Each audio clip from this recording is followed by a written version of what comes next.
Hey, everybody, welcome back to Drummers Knows Best. Tony T.C. Coleman, my unlimited podcast. And today I'm real happy to introduce to you the guy who is the lead foundation for Tower of Power, Mr. David Garibaldi.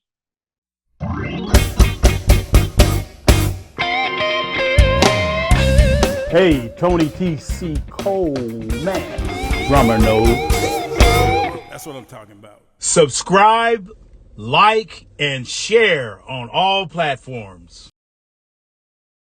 Hey, y'all, it's me, Tony T.C. Coleman, back again with Drummer Knows Best, my unlimited podcast with different guests who plays drums, of course, and other instruments. But right now, we got one of the best drummers around.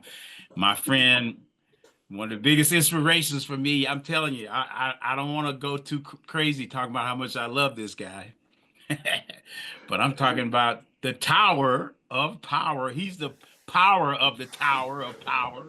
Well, I was. David Garibaldi. What's up? And the Let's crowd go. goes crazy. Yeah. Thanks for having me on, man. This is cool. Good to see you.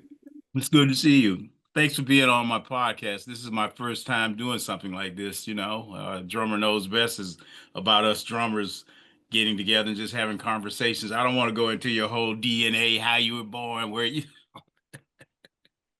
but we're gonna have some good discussions, man. Yeah, sure. Whatever you want to talk about. It's cool with me. It's good. So, all right. So, first of all, so everybody needs to know that you're officially retired from TOP, right? Correct. Off the tour bus. That's correct. How many years was it, David? Let's see. I joined the band when I was 24. That was 1970. So, and then I was in and out of the band four times because there were a bunch of gangsters and crazy people, and I didn't want to be around it. Right. And then when I finally did come back for the final time, that was in 98, and then I stayed until I left last year. Yeah. Yeah. Well, I definitely know about gangsters and nut cases involved with music business. It's enough to drive one crazy. Yeah. Uh, hey man, wow, 1970. I saw you guys on tour the first time. You were on tour down in Florida, where I'm from, in Kissimmee, Florida. I saw you in Tampa, Florida. It was Tower of Power and War was the opening act. Mm-hmm. And I Yeah, was we like, played a lot of gigs with those guys over the years. and But of that was course, the original War. right, the original War, not the way the situation is now with them being separated and all that stuff. Yeah, the But original band. Yes. yeah, but I was digging them, but I came to see you guys. Both of you, I love both of you. We all did, but you had a percussionist in the band, and that's when you had Lenny Williams, and Yeah. and of course, being the drummer, I loving you and looking at the records and seeing you guys, all of you guys that was on the album cover. That was the days when you could look at an album cover and go, "Oh, he's here, he's there, there he is, there." And I'm keeping my eyes on you, man. And you had a four-piece kit. Yeah. It was a wood grain kit. It was a kick tom, snare, and floor tom. Yeah. And I was checking you out with you and Rocco, man, was so locked in. How did you develop that with Rocco? Was it something that just came natural, or did you like rehearse to play like that? Well, all of it. The Rocco was just a real easy person to play with, man. He was like radar, He was amazing. He had a really unique ability to lock into a drummer, and he had a really instinctive kind of way that he approached it. So I noticed that I've talked about this before. He had cool ears, and Hmm. so I noticed on the first rehearsals that I did with the band, I was making tapes of the rehearsals so I could learn the music. And I noticed that when I would play on my hi-hat, he'd play really short notes and hi-hat, snare drum, really short notes, really staccato. And then when I would play on my cymbals, and there was a wider sound, more legato sound, that he would play wider notes. And it was this back and forth like this, following me, whatever I did. And so I asked him, I said, bro, do you know that you're doing this? I told him what I described to him what I was hearing on the tapes. And I said, well, what's up with that? He said, why are you doing this? I said, well, I just think that that's what I should do. I mean, that's like the most uneducated answer, but the most correct answer, really. I mean, he was just relating to the situation and, creating with what he heard, I mean, it was really incredible. And then as far Yeah. as like rehearsal, Tower Power was like always really like blue collar kind of work. We always Yeah. worked really, really hard. We're always rehearsing. It was a 7 day a week sort of a thing. So if we weren't out doing a gig, we were in the rehearsal space. And it was that way always. And even in the later years, we Uh, didn't rehearse every day, but we would rehearse every show day. okay. So before the show, you would rehearse? We would rehearse. We would have Not just do a sound check, actually rehearse. well, it was always a combination. It was three things. It was a jam session, it was a sound check, and it was a rehearsal.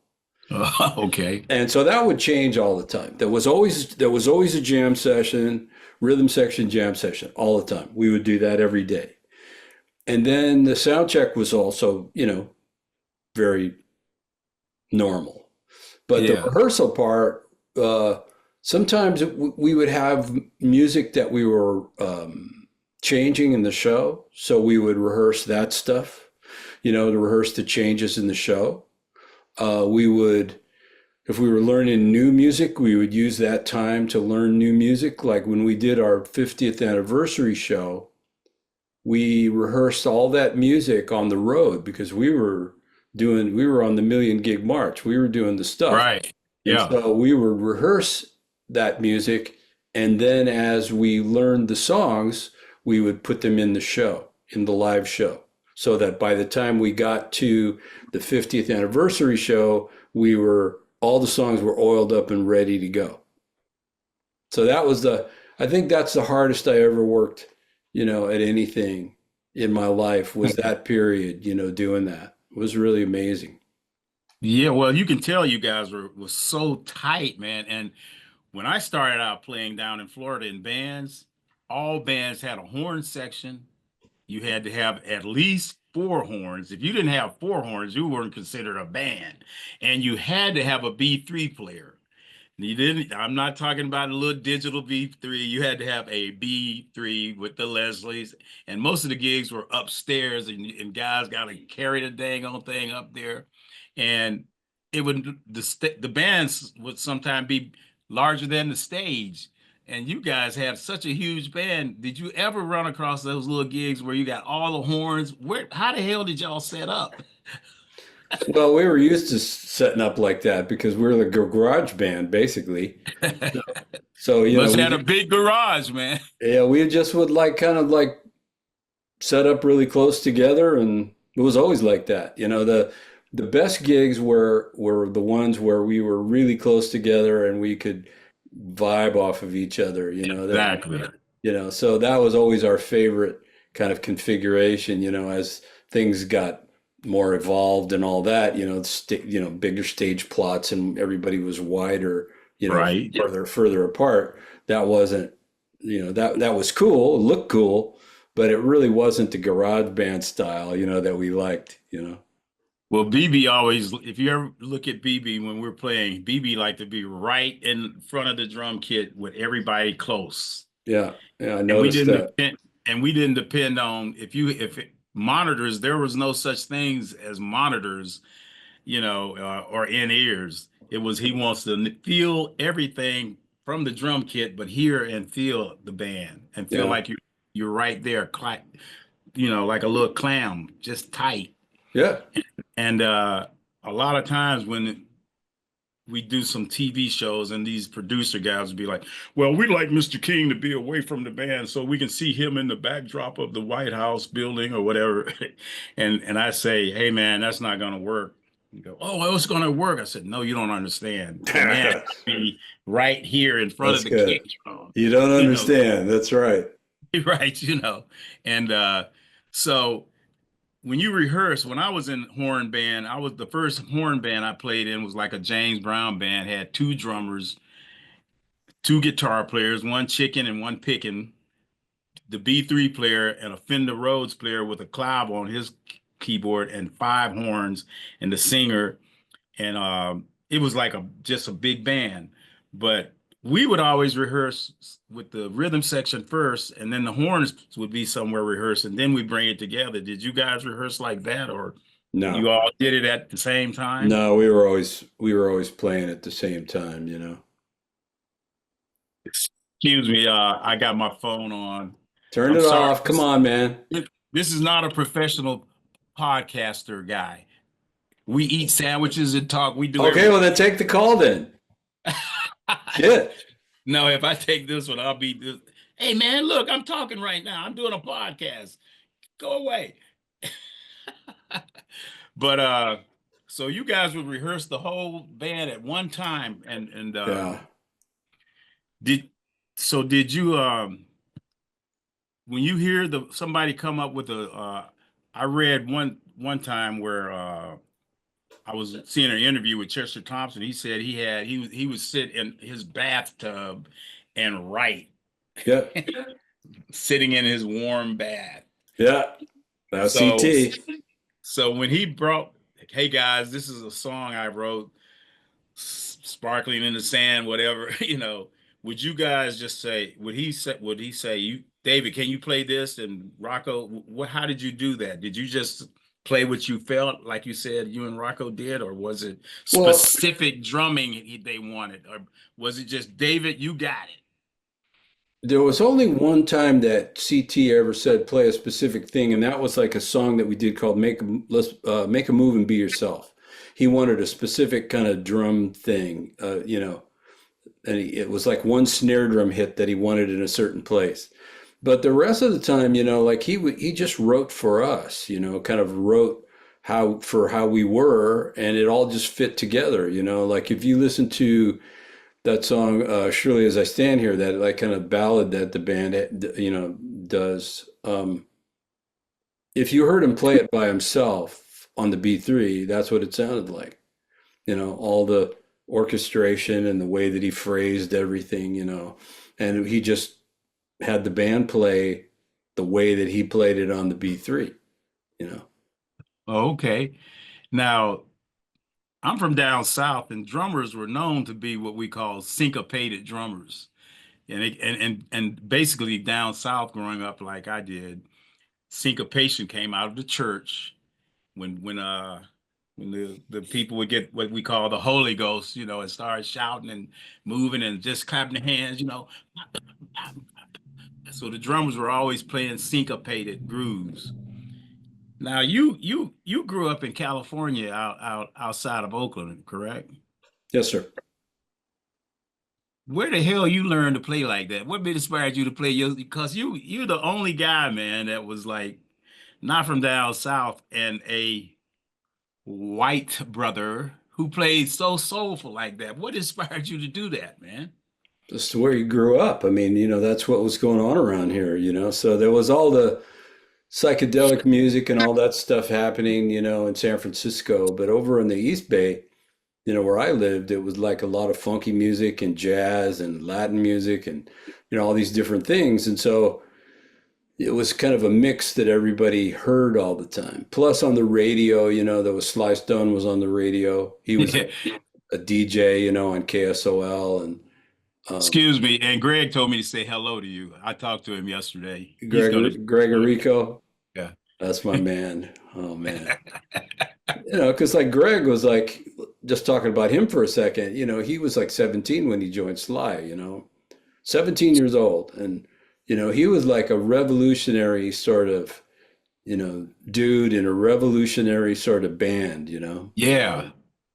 and just amazing stuff. But that's what was going on here in the Bay Area. It's just like a mix of all these different things.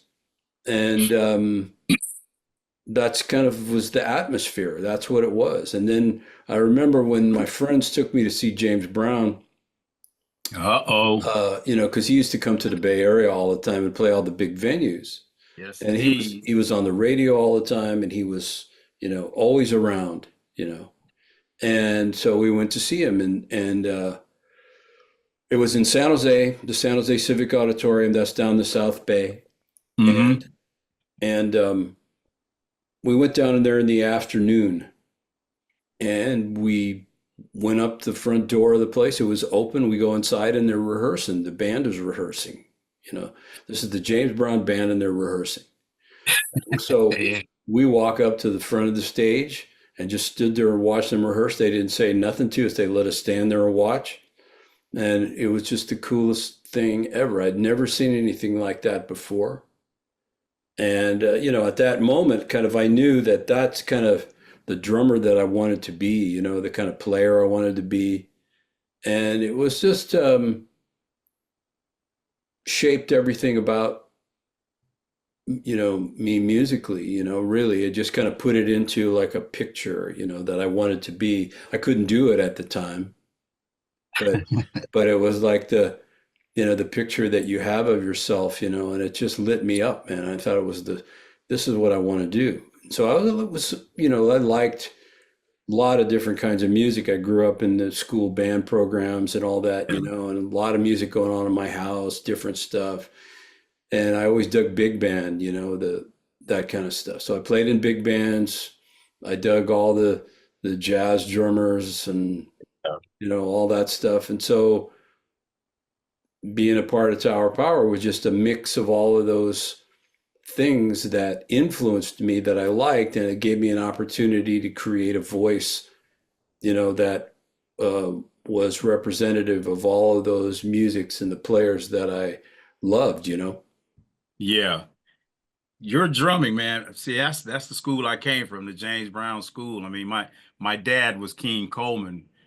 This guy right here, he created the dance, the mashed potatoes with James Brown. He was a MC at the Apollo Theater and a disc jockey. So he was the man that worked with James Brown to get the mashed potatoes happening. You can hear James Brown do that record with the drummer was the band leader and my dad, the mashed potatoes. But anyway, so I was totally locked into James Brown with the way that those grooves were going. But when you play in a horn band, if the horns are playing parts, and I notice you do this when you are playing with Tower, if the horns go ba ba da da ba ba da da da da da da da da da da da da da da da, bam, you hit the accent on the downbeats and the hits, ba ba ba ba, you know. So was that something that you got from the James Brown situation, and you thought you'd incorporate that with Tower? Or Well, yes and no. I mean, that comes from the big band tradition. mm, So I was a big fan of Count Basie and Woody Herman. yeah, And so Sonny Payne was like one of my very, very right. favorite drummers. I saw them play, with saw him with Count Basie, and it was just mind blowing. It was so cool. He was a showman, but he also had this serious groove, the way that he articulated phrases with the band and all of that. So coming up in the jazz tradition, learning how to play big band, there's ensemble figures, section figures. You learn how to, play those things and, integrate that sort of thinking or phrasing into your parts. And Hmm. so, like with Tower, the trumpet players, well, how can I say this? So drums were like the central piece in the Tower music. Yeah, And so the trumpet players looked at me as being the lead trumpet player. I can see that. Well, that's what they told me. And so they locked themselves onto what I was doing. It wasn't the other way.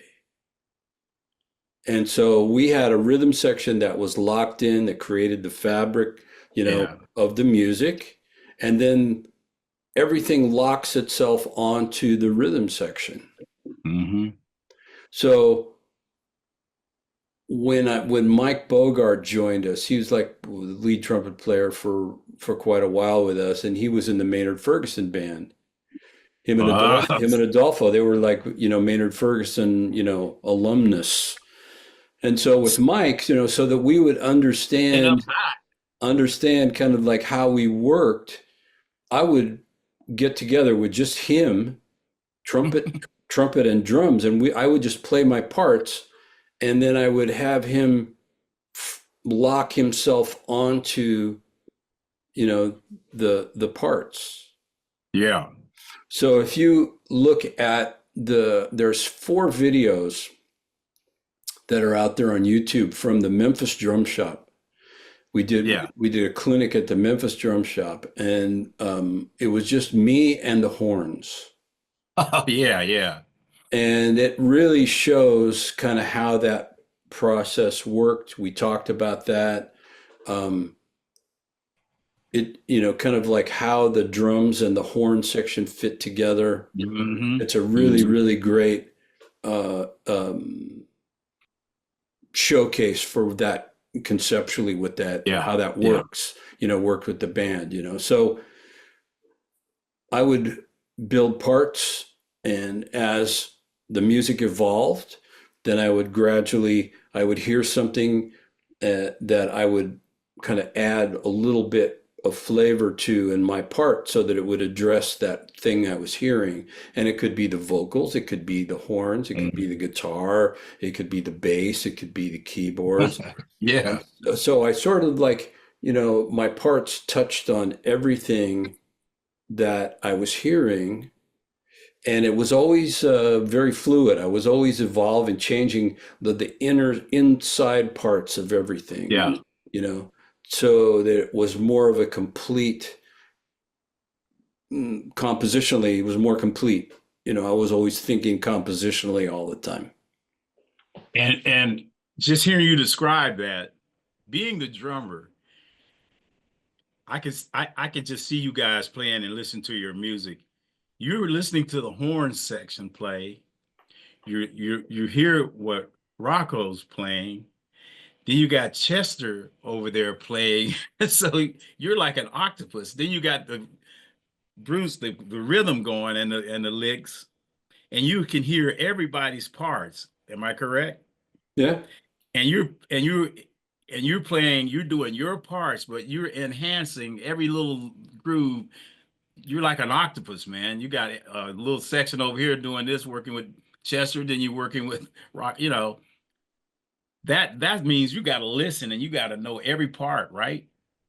Well, yes. I mean, the only guy that really in the band that had the keys to the kingdom was Emilio, Mimi, Yeah, yeah, he knew everybody's parts. He knew it, everything yeah. that was going on. And I just had something like that happening, but mine was based on I wanted to compose parts that I looked at the melodic structure of my drum set. You think about, the low sounds and high sounds and all of Yes. that. And so I would match those sounds with what I was hearing, just like in a big band. It was exactly the same thing as a big band, except that we're playing beats and funk and all that, 16th Yes. notes and triplets. And, but I thought about it the same way. I was like Sonny Payne playing funk beats. Right. And when I listened to you guys had to be the first band. I mean, with little what do you call it, interludes, like you'll start off with Oakland Stroke and Squib Cakes kind of stuff, where you would kick off just a little piece of it and fade it out and then go into a song. And then at the end you come back and do it like Oakland Stroke and all that. And then it'll fade out. I go, no, no, no, no, keep doing it. It was like teasers, man. Then you would be the pleaser. You would tease us and then please us at the end. Did those things just happen from like, let's just jam something? Or did you decide, yeah, let's just do the instrumental part before we say anything and fade it out and then finish it? Are you talking about on the record? Yes, on the record. I'm sorry. Yeah, on the Back to Oakland record. Yes. But you did it with a Well, lot of songs on your records. You did that. they Those were did. the interludes.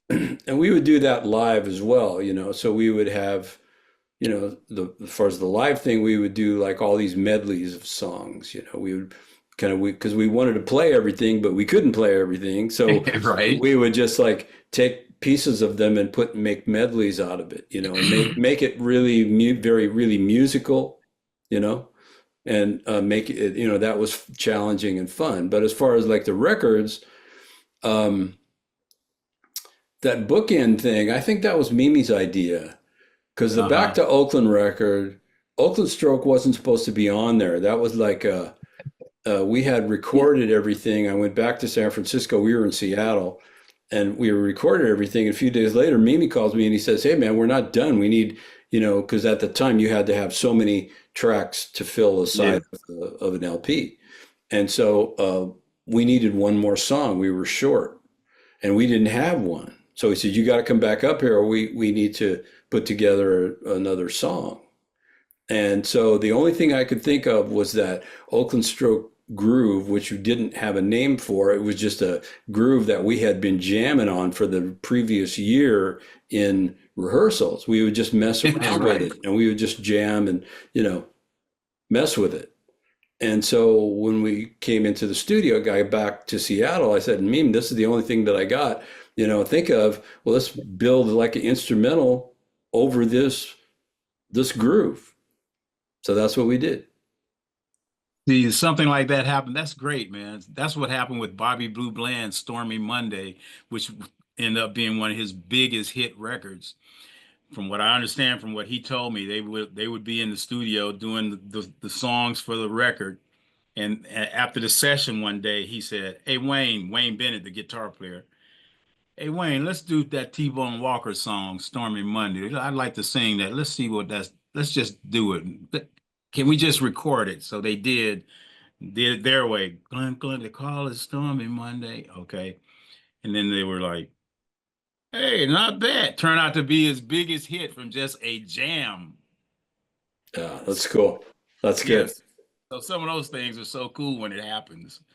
Yeah, just a spontaneous kind of vibe, you know. I mean, it's good stuff, you know.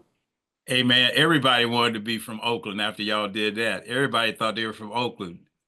Hey, I don't care what city you were in. There If was you a were in lot of cool Chicago, music here, man. There was a lot of really cool bands, you know, Marvin Holmes and the Uptights. They were like a really famous Bay Area band here, man. They were super cool. and I noticed on your live album, like the horns, they were solo. It's what I okay on Sacramento Live where everybody's soloing on that record. Chester, everybody, the horns, and they're just going solo. Everybody, everybody's soloing, and they would say, "Mr. David Garibaldi, boom, ba, da da da da da da. That was it." Were you like, "Hey man, I ain't gonna be up here doing a long day solo. I'm just gonna get in and get out." And it was brilliant solo, man. What were you thinking that like I'm just not gonna do a long solo? What was what? How did you feel like that? Well, I never really viewed myself as a soloist. I never really was interested in it. I liked the ensemble parts, you know, because I Yeah, felt like I was soloing in the music all the time anyway, you know. yeah, You know, and so like my contribution to the music was, you know, as a kind of a foundation of the rhythm section and, you know, creating, you know, vibe and beats and, you know, all of that stuff, you know. So that was my contribution to the music was, you know, creating voice, you know. right. Well, it was brilliant. It's one of the coolest solos, drum solos ever. Like people go, "What's your greatest solo?" I go, "David Garibaldi on Tower Power when they're playing and everybody solo and he comes in for like 4 bars and that was it, just to feature himself." He was like, "Hello, goodbye." It was brilliant, man. You And know, music soloing is fun, but that's not really, that's an add-on. yeah, and and the thing about those days when we would buy records, when we would buy albums, LPs, and you get your record and you look at the album cover and you just embrace a record and it would be like, I got the new T.O.P. record, and cats would sit around, we'd play it. And you listen to every song on the record and you hear every part of the song. You're drumming, what you were doing, you had parts in there that were like a part of the design of the song, your little nuances, little hits and clicks and stuff, and it made the song be what it was. And then I hear other bands try to play Tower of Power music. And yes, I said try to play your guys' music. And then I don't hear the drummer playing those parts that you played. And to me, it's like, nah, man, you gotta go listen to what David was doing. Those parts are so important. And I don't want to start no mess. But when you hear other guys doing your music and you hear those parts not being there, do you think like, I wish you would play those parts? I How do never you think feel? that. I never think No? that. No. I mean, somebody wants to play our music, man, God bless you, man. How cool is that? You know, somebody, you know, your music is, they enjoy your music enough that they want to try to play it. I mean, that, you know, I mean, that's an honor, you know. Yeah. But David, you don't You know, have to think. I don't compare people, man. I don't do that, you know, because Yeah. to me, what we do is art, no more, no Yes. less. Yeah. That's it. Bottom line, case closed. It's art. That's why that's why you're such a nice, great guy, man, because you don't sit there and judge people if they don't play it exactly the way you play it, and I you don't just even give a appreciate shit the about fact. that. Honestly, I don't even give a shit about that. I'm seriously. I mean, all of that I think is important is if you are having fun, man, and you are like enjoying yourself. Yes. I mean, come on. I mean, you Well, know, that's every, good to know. well, I mean, we all have a voice, and it just takes a minute to realize that you have that. Not everybody will give themselves the credit of saying, well, I have a voice. But really interesting, though, is like you think about that. So the way you play music is your handwriting. It's just like your Yes. handwriting. And everybody Hmm. has unique handwriting. You learn block letters, cursive letters in school, all that. And then the teacher stood back and let you do your thing. Yeah, And so you have a signature that's all yours. that's right. Nobody says shit to each other about that. Nobody compares signatures and, you know, debates on who's got the best signature. Nobody does that. But when we're talking about drums and, you know, music and other things, there's all these comparisons and all this other stuff. And the comparisons mess people up because everybody thinks, well, if I don't play as good as that person, then my thing is not valid. So we speak music, we play music. Music is language, Yes, just like a spoken language. that's right. And so you develop use your musical vocabulary to express yourself. So what you say is what you say. Yes, And everyone is different. that's So right. for someone to sit there and, you know, think that they have to play like me, or the pressure is on them to play like someone else. Who designed this shit? I mean, it's crazy thinking, you know? I'm glad to hear you say it because so many times, man, I have been in the recording studio and some producer guy come up to me and say, "Hey, man, you know the way Bernard Purdy play or David Garibaldi on this, can you do this and that, blah blah blah, or the way Dennis Chambers play or the way whoever?" And I say, "Yeah, I know." yeah, can you kind of like do that? And I go, Why don't you no. get them? Exactly. I say, I got their number. Why don't you call? I Get can't them. play that. It's like BB King. Would you ask BB King to play like Albert King? No, you wouldn't. So why do you expect me to like play every little nuanced part of somebody else's style? That's not my style. And that's I think sometimes that's the problem with guys critiquing everything you do and trying to like you can't do that. Like you said, some people say here and others say here, so I still understand you. You just said, Hello? Yeah. yeah, yeah, but drummers, you listen to when I'm a drummer watching a drummer, I'm listening and learning. I'm picking up some stuff from him that I can take and go, oh, I like that little thing. I'm going to use that. That's kind of how it works, not like trying to be like somebody else, but being inspired. Well, you develop vocabulary so that Yeah, you have more to say when it's your turn to speak, you know?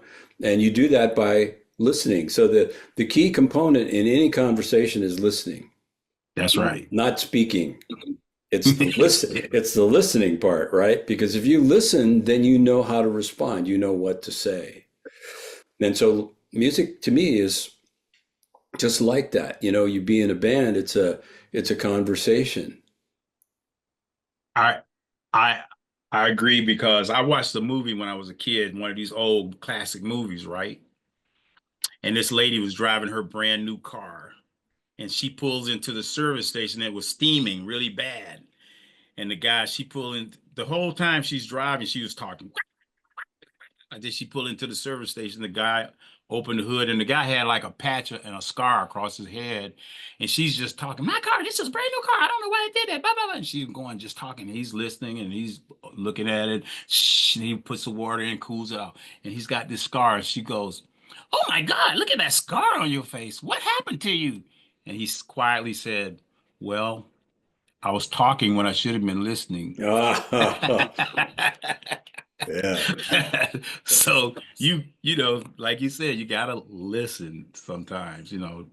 all the time. And yeah.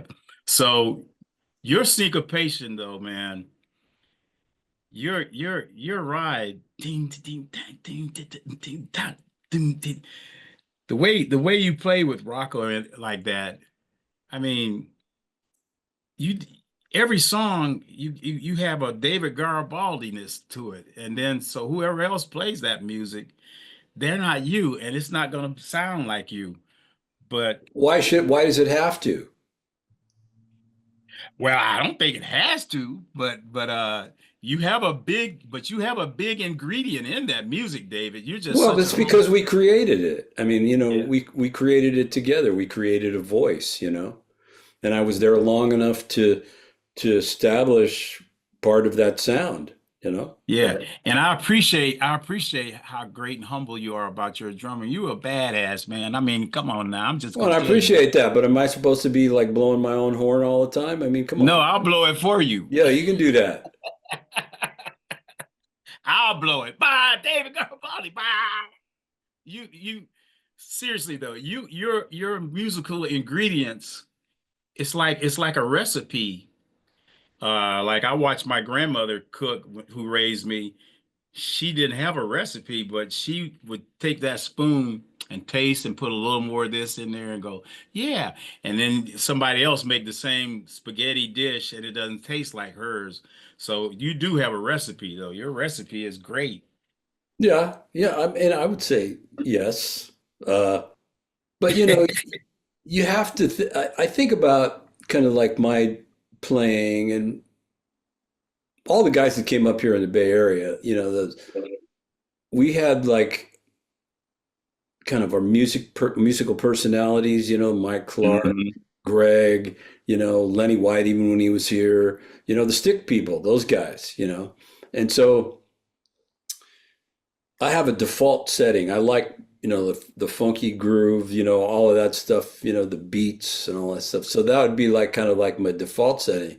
But I also like a lot of other kinds of music. And I've Yes. studied other kinds of music, Yes. but I'm not an expert at any of that. But I know enough about it to flavor what I do. So what I do has lots of flavor of different things in it that I used in the Tower music.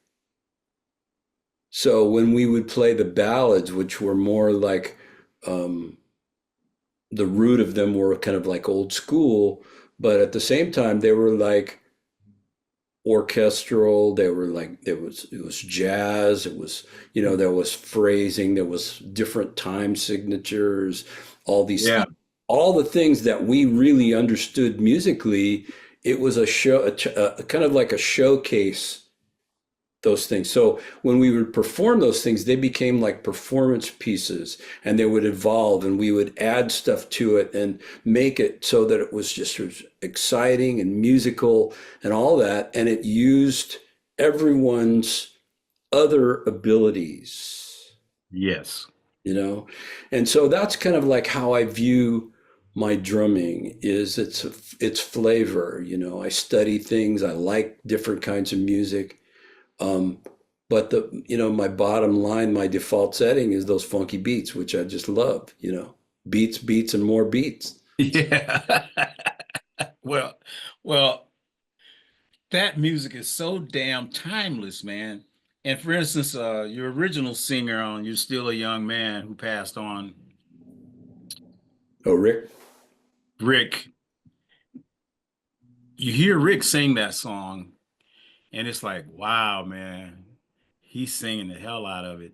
Then he's not no longer there, and then Lenny comes in and sings it, and then you go, wow, it's still badass. It's because the song, if the song is good, the song is good. Yeah, I mean, you know what I mean? I mean, like, it doesn't really matter whether Rick was singing it or whether Lenny was singing it, but it's a good ass song, and it's a Tower of Power, one of your good ass songs. So, and when you go around the world like we have done, and we do, I used to hear people doing "The Thrill Is Gone." BB, I mean, everybody does "The Thrill Is Gone." So you might be in a foreign country, and it might be somebody from Japan singing in Japanese. "Thrill Is Gone." It's still a good song, whether it's being sung in Japanese or not. A good song is a good song. So that's what makes your music good, when everybody loves it and wants to do it. I think it's kind of cool. It's an honor, Yeah, it's an honor because everybody wants to be David Garibaldi. Even Tony Coleman wanted to be David Garibaldi. Well, you can only be you, so that's the good thing about it. Yeah, exactly. So now you're not on the road anymore, but you're still playing. I know you and Bernard and Liberty, and you guys were up in Connecticut doing a drum clinic. Are you doing a lot of drum clinics and stuff still? I do clinics. I mean, I'm not a boatload of them, there was a period where I did a lot of them. And so, just when the phone rings, if it's something that I want to do, so the Delaware Drum Show, that was fun to be around Bernard and all that, and, Yeah. you know, I hadn't seen him in a while. We met in 1971. He was playing with Aretha Franklin, and Yeah. Tower, we were like little babies, and so Bill Graham used to put us on a lot of shows. Bill was our first manager, and so he sent us down to LA to do the CBS Records convention, and Mm. Aretha was there. And then shortly after that, he put us on the Fillmore shows, Aretha Live at the Fillmore. This was 1971. Actually, the anniversary of that was just this month, March 5th, Oh. 5th, 5, 6, and 7. That was 1971. Um, we were with Purdy, and he was playing with King Curtis and all that. Oh yeah. So we did all those shows. We opened all those shows, and it was amazing. They treated us so good, man, or they were so nice to us, because we were the young kids, man. We wanted to play like them, we wanted to be them. Right. Oh yeah. And they were just so cool to us. And so um, Purdy was at this Delaware drum show, him and his wife, Celia. And so Yeah. um, we're talking and all this stuff. And so I thought, well, I got to do this class. So why don't I just invite him up at the end of my class and we'll talk, you know. Oh, great. And so he's sitting, I'm doing a drum class, and here he's like sitting right in the front row. This is Purdy sitting right in the front row, you know. So I did my thing, and then I invited him up to talk, and and asked him questions, and it just kind of blew everybody's mind. Here's Purdy up there talking. It was Right. cool, And so I asked him some questions, and like I always had done, and he gives me these answers that he doesn't really answer you because he won't tell you, what this anything that he's doing. So I told you like your Italian grandmother, like they give the recipe to somebody else in the family, but they leave something out so that it's not going to be the same when they cook it. That's what I'm saying. Yeah, Yeah. that's how I call it. I told him. He says, "Man, you're like an Italian grandmother," you know. Right. I've had the pleasure of him coming by and sitting with me, and I say, hey man, show me how you play Spanish Harlem. He goes, oh yeah, man, it's like, and he'll show me it's like this. Then I said, okay, hold it for a minute. Break it down. He said, no, I just broke it down. You take it, you take what I just showed you. He's not gonna sit there and let me see exactly. He said, just watch it. You got it. You got it. No, I don't.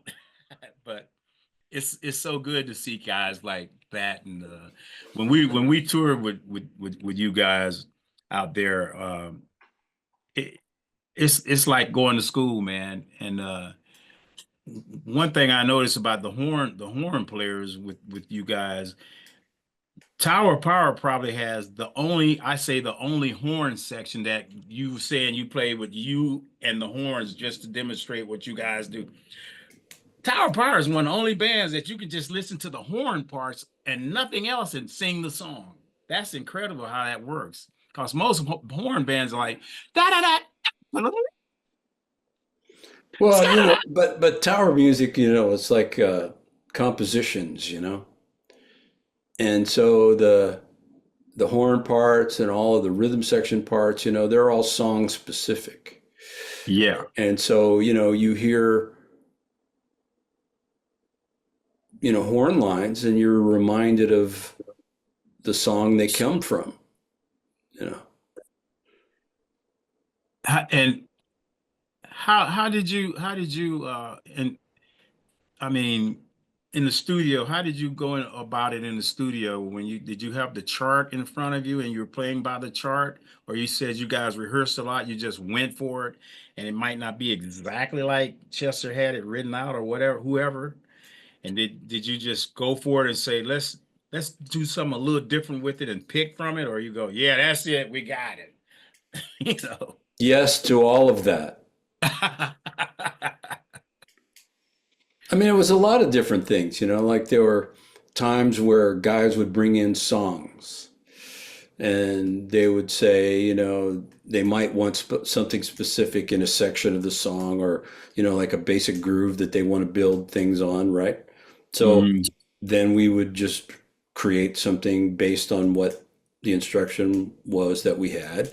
There were other times when they would just bring the songs in and they would just say, "What do you think? What do you want to do?" And then we would do whatever we wanted, to make this. That was like on the serious side, and a bunch of those others like that.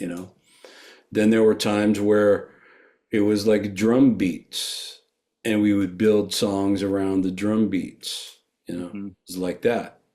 So it was a number of different ways that we approached, building the music.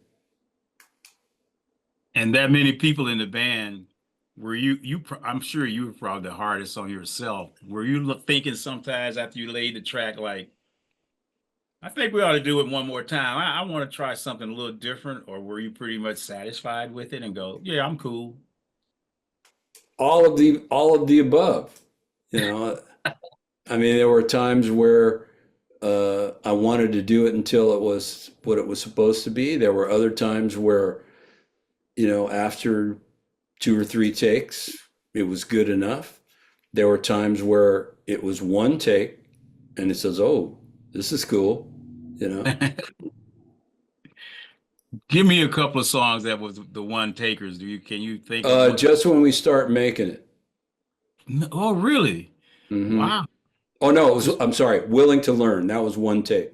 Okay. Willing to Learn is one take, and then there was one on the Oakland Zone album called This Type of Funk. Yeah. That was one take. Wow. Done. Next. Yeah.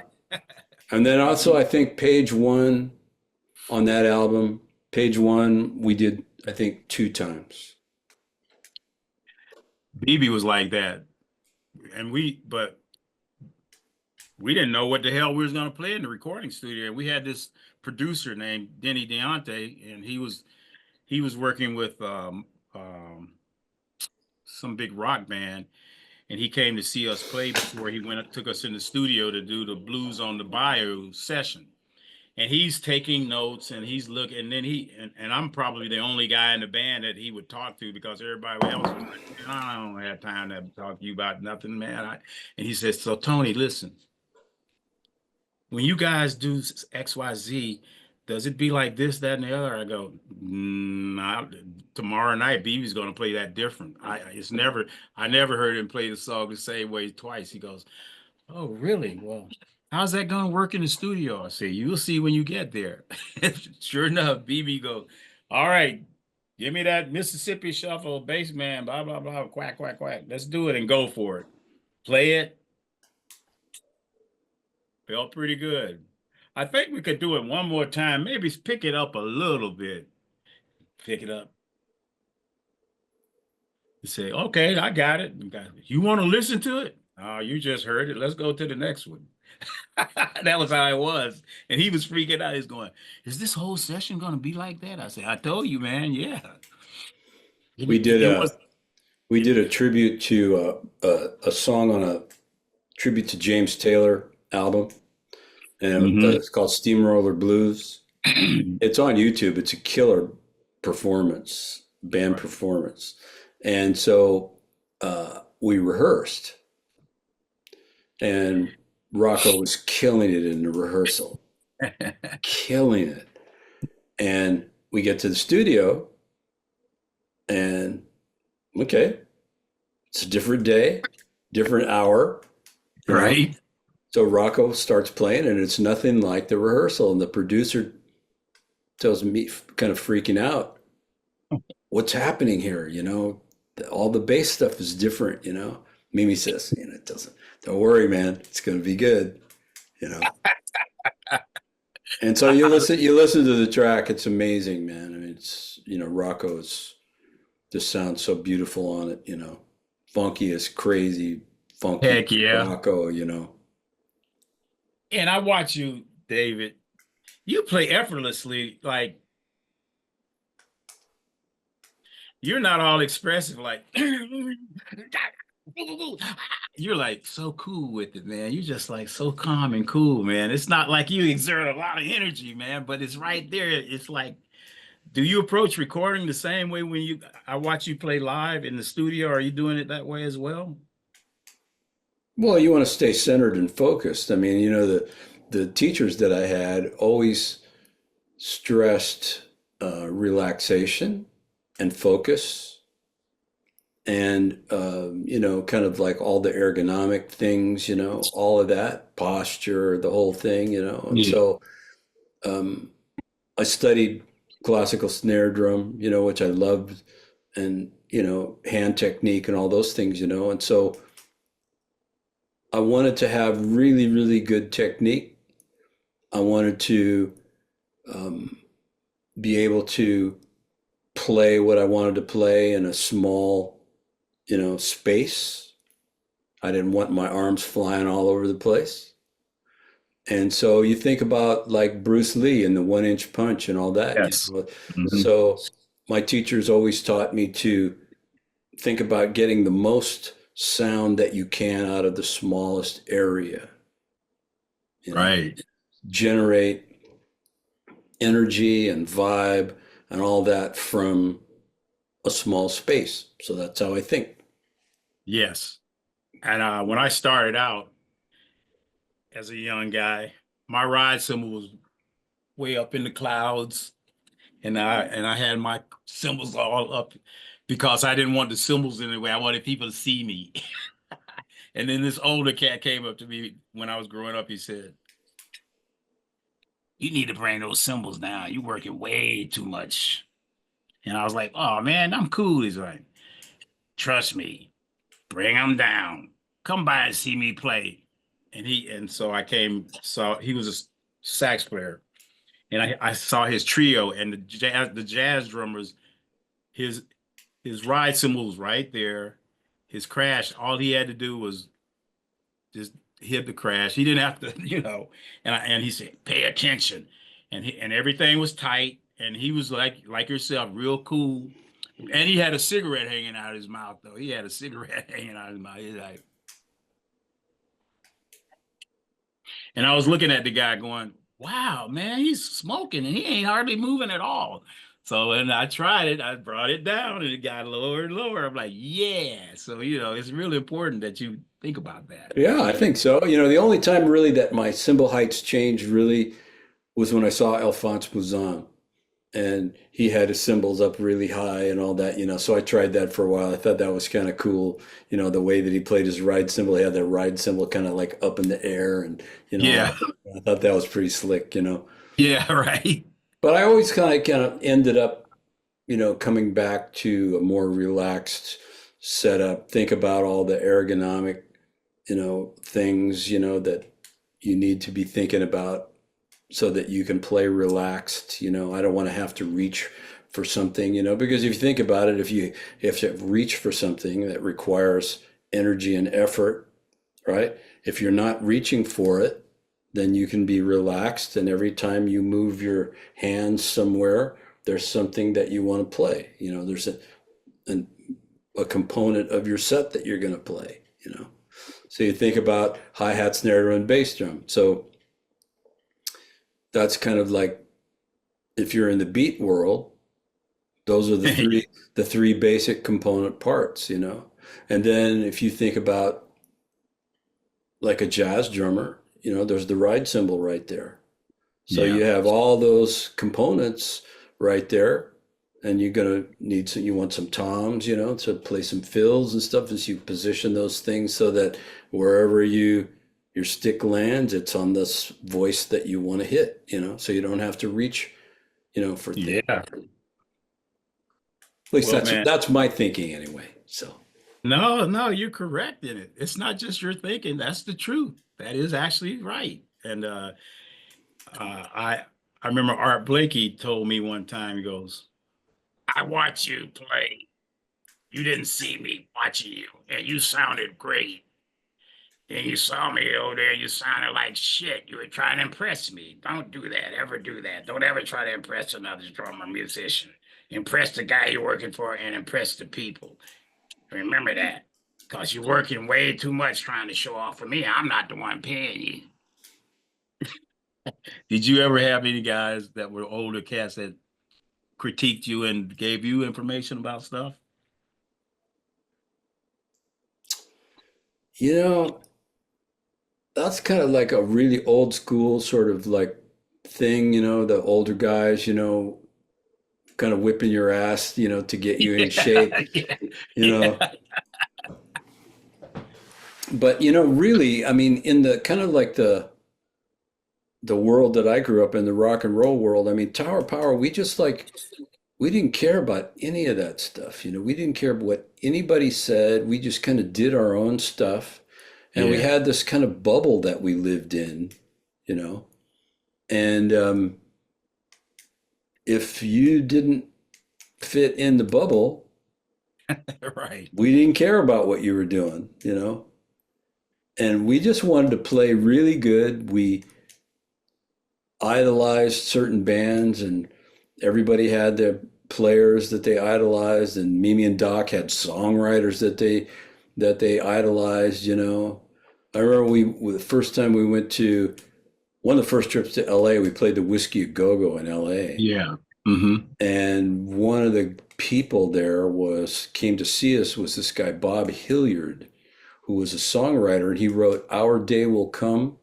Yeah. Our day Uh-huh. will come. You know, Yeah. And so these were guys that, and there were other songwriters that came too, that Mimi and Doc, they just idolized these guys, you know. So there was that. There was the songwriter people. There was the instrumental people that we liked, you know, the composers that we liked. Um, it was a whole thing, you know. Did you record with a lot of different artists or only TOP? Did you ever do any sessions with other people Yeah, I like did sessions for David? other people. I did, you know, sessions for other folks, you know, but really, I mean, I was only interested in TOP, Right. honestly. I mean, that to me, that was the top of the mountain to me. You know, fell in love with it the first time I heard it. I knew I was going to be in it before they knew I was going to be in it. And I never wanted to be in any other band. I just was not interested in being a freelance guy with a big long track record of this and that. Right. You know, that just never appealed to me. I thought it was cool, you know, but you know, I didn't come from that world. You know, I lived in LA for 12 years and it was all freelance work and this, and I worked, you know, I did cool stuff, but, Yeah. but there wasn't any bands to be in. And I want to be in a band, you know, Yeah, I love bands, I man. like being with the same guys. And, Yeah. you know, you look across the stage and you see people that you've worked with for years and you know them, you know their families, you know what they kind of food they like to eat and, you know, all these kind Yeah. of things, you know what they don't like, you know how to piss them off, you know how to make them laugh. Right. You know, I like all of that. You know, to me, that's life, you know. I agree with you. You you you really don't, I don't think you really have any idea how much you have inspired. We love listening to you. So many people around the world. You have inspired people like Bernard and just you're one of the ones, man. And you inspire me so much, man. Do you sing? Did you ever hear me sing? Okay, I got the answer to that. Well, I'll just say this. If you sing as good as you play drums, don't sing. You ruin everybody, man. No, I'm not going to do that. You know, I'll let the singer sing. I'll play the drums, you know. Well, your career has inspired us so much, and anytime you hear Tower of Power, man, it's like I don't know. I'm just a fan of good music and good drummers and good musicians. I am a fan. I'm a fan of yours, man. And I had one guy tell me not too long ago. He said, "Yeah, Tony, I see you with all these guys. You be taking pictures with guys, and you're like a starstruck guy." I go, "Well, okay. Well, I strike stars. I love what we do. I love it. Yeah, I'm a fan, man. It makes me happy. Just talking to you right now. I'm ready to go play right now. I'm just I saying." think you have to be a fan. I mean, you know, how could you not be? I mean, there's, Yeah. you know, so much cool things that people have done and, you know, that kind of stuff, you know, and you know, the other day, you know, sitting with Purdy and trying to get him to explain the Purdy Shuffle, I said, you know, how many people have a beat that's named after them, you know, and asking him like how he came up with it, and then he doesn't give you, he gives you some bullshit answer. He doesn't tell you anything about it, you know. And I tell him, you know, that's what I told him. You're like an Italian grandmother. You're not going to tell a shit about it. You're going to leave something out of the recipe, you know. And he laughs. He knows what I'm talking about. Yeah, you're cracking me up because that's exactly what I did. I named a shuffle after myself on one of my records. It's called the Tony T.C. Coleman Shuffle. I made up my own name for a shuffle because of Bernard. It's like he was go, "Hey man, is you show me that Bernard, that Purdy shuffle?" I go, "No, I'm gonna show you the T.C. Coleman shuffle." So Bernard, I got my name too on the shuffle because of you. But so man, listen, I appreciate you doing my podcast, and hopefully we'll be able to chat again, sometime. I'm sure we will. And it's always a pleasure to see you, man. And we got something else in common, we have two new hips. We have hips. Tell me, do y'all think y'all Yeah, know we have hips. That's we right. have hips? And now I gotta work on my knee. I gotta get that worked on. But anyway, David, thank you so much for doing this, man. I love you always, All right, brother. brother. I appreciate it, man. It's good to see you. Good to talk to you always. Yeah, man.